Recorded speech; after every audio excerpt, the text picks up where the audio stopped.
What is going on, guys? This is Daniel, and I'm very excited to be bringing you a Dallas Mavericks offensive breakdown today. Last year, they were tied for second in terms of offensive efficiency, and so far this year, they are ranked number 1 in terms of offensive efficiency. It's early, but it's clear they are doing something right, so I'll be breaking down exactly what they are doing, so let's get to it.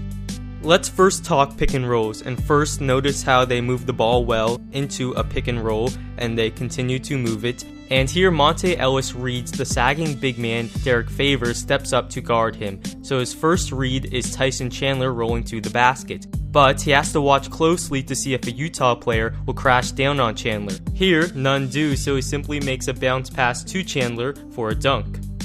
Same concepts apply to a pick and pop, and here JJ Barea sees Steve Novak come over just enough, freeing up a pick and pop for Charlie Villanueva, and he hits a 3. Here Chandler will screen and then re-screen for Jameer Nelson, and Nelson sees Favors step up, so his first look is to Chandler, but here a weak side defender comes over to bump Chandler off of Monte Ellis, so Nelson simply fires it over to Ellis and he hits a jumper. Here it's Devin Harris who sees Favors step up to stop him, so he's looking for Chandler rolling, but he sees Cantor come over to bump Chandler who is guarding Dirk, so a simple pass to Dirk gets Dirk an open 3. Same exact sequence here as Dirk's man will go over to bump the roll man on a screen and roll, giving Dirk an open 3. Look what the Mavs offense does to a defense. Cantor first has to worry about a flare screen, then he tries to bump Chandler on a screen and roll, but again off of Dirk, Nelson reads this and fires it over to number 41 for a 3. Let's go over it again. Harris reads that Favors stepped up to guard him, so he looks for Chandler on a roll, but that's Trevor Booker who bumps Chandler on the roll, freeing up Brandon Wright. Harris hits Wright, who can drive and score. So, what happens when the sagging big man doesn't stop the ball handler? Here, notice how Cantor sticks with Dirk, giving Nelson a lane, and Nelson can drive and hit a runner. You can think of it as a 2-on-1 if you'd like, and here Parsons drives, sees Favors dropping very low to stop Tyson Chandler, so Chandler Parsons can go and take an in-close runner. He just can't convert. Screen and roll, and Cantor will stay with Dirk here, and Parsons will look to take it himself, but here Derek Favors does a nice job of stepping up, so Parsons should look to kick it out to a shooter, maybe dump it off to Chandler. Here he kicks it out to Ellis, who moves it and finds Nelson for an open 3. So here Ellis gets exactly what he wants. On a screen and roll, he gets a 2-on-1, and all he has to do is attack Rudy Gobert and make Gobert commit between him or the rolling Tyson Chandler, and Burks is in no man's land. Instead, he bails the defense out by taking a long 2, never making Gobert commit. Same exact sequence, but here it's Devin Harris, and he knows what to do as he does attack, making Gobert commit, and this time it's Dante Exum who's in no man's land. And here Gobert sinks very low to stop an alley-oop or pass to Brandon Wright, giving Devin Harris an easy runner. Here it's Barea who attacks off a screen and roll. Gobert sinks very low, giving Barea a good look at a floater. A screen and roll here, and Nelson does the right thing by attacking, and it's clear Trevor Booker is staying with Brandon Wright, so Nelson should take a floater. He doesn't for some reason, but no worries as they get it back. Remember when I criticized Ellis for not attacking? Well, it's just as bad here as Brandon Wright should be rolling, but instead he stays near the 3-point line. Utah makes the easy decision to go to Nelson because Wright isn't an outside threat, and Nelson is forced to take a tough shot, which he hits. Let's talk about what happens when the defense hedges the screen and roll, which Cantor does here, stepping out. The ball handler just needs to get it out of his hands as quickly as possible, and here it goes to Dirk and he hits a jumper. Again, Utah hedges the screen and roll. It goes to Dirk for an open mid-range jumper. I am not a fan of mid-range jump shots as they are generally an inefficient shot, but Dirk is one of the few players that makes them efficient, and here Utah again hedges the screen and roll. Gobert does a nice job getting back to Dirk, but Dirk can post him up and hit a face-up jumper. Again, Utah will hedge the screen and roll, which gives Dirk good post position when they get it back to him, and he can isolate and take a jumper.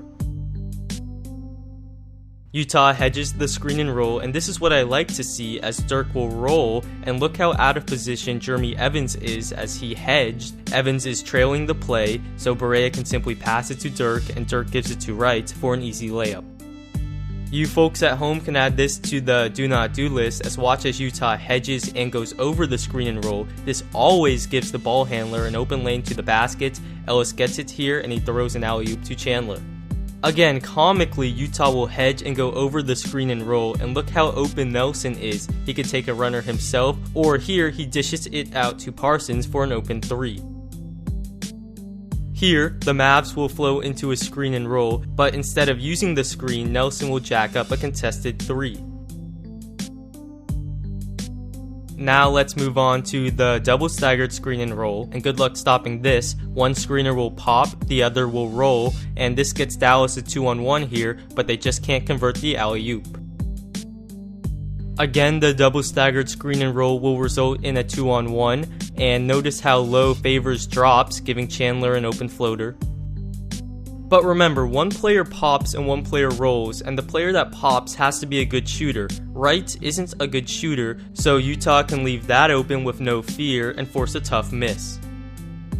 It's all about reads, and here off a double staggered screen and roll, Barea sees that his man is overplaying him, so he nicely backdoors, great pass by Harris, and they get a layup.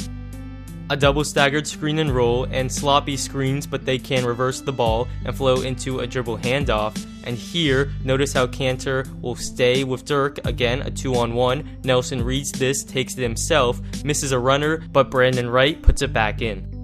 And here's one of my favorite plays, a high post split where Barea will down screen for Parsons into a dribble handoff, and when Utah goes under this screen, Parsons has an open 3. He should have taken it, but no worries as he can pass it to Barea, and Barea can drive and draw a goaltend.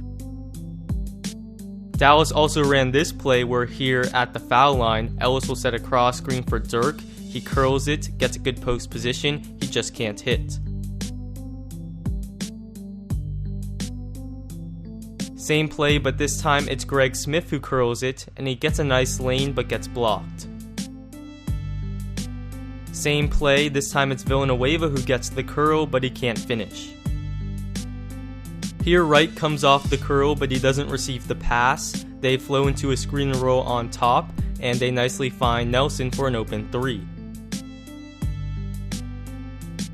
I was a bit confused at first to see Dallas posting up Devin Harris, but this was a play for JJ Barea as he received 2 double staggered screens. This got him an open 3, very nice play design.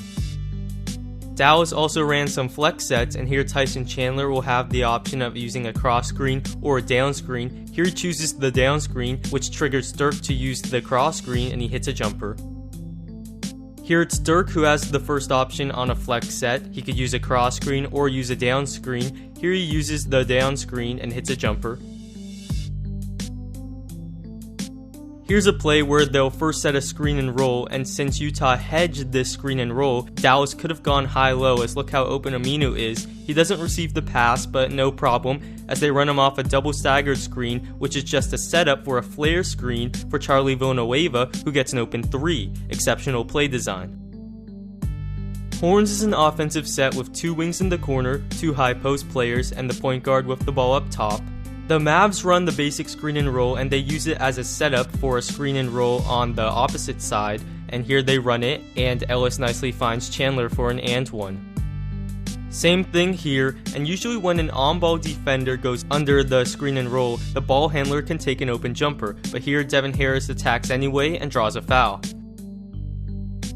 Once again, screen and roll out of Horns, ball reversal, which flows into a screen and roll, and Monte Ellis here needs to attack the sagging big man. They have a 2-on-1, and like we saw earlier, he bails the defense out by taking a long 2.